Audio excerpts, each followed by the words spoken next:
les cuento mis penas. Cállate, María, no le cuentes nada, que apenas te moja en boca cerrada.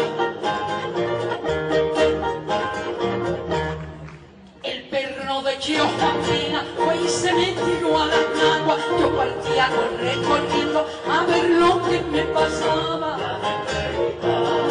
La gente decía, zafate muchacha, y a cuál me volvía. Fui a la fiesta de Janamar a vender chochos y berros, y al salir la procesión, va y se me pega otro perro.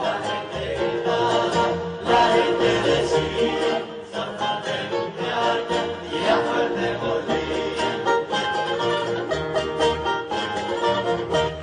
Ni en Tafira ni en La Vega, Risco de San Nicolás, si se me tira otro perro, yo no sé qué va a pasar. La gente gritaba, toda enmorecida, llena la perrera, zafate María.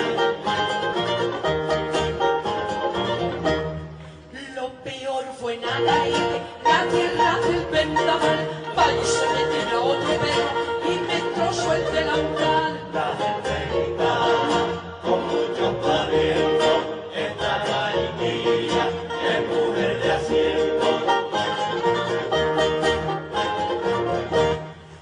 Todavía tiene más gracia lo que pasó esta semana. ¡Cállate, María! Se me tiraron los perros en la plaza de Santa Ana. Sin poderme defender, sin poderlo remediar, me trozaron toda oída, pa' que les voy a contar. Por eso al mirarme, la gente decía, zafate muchacha, ya fue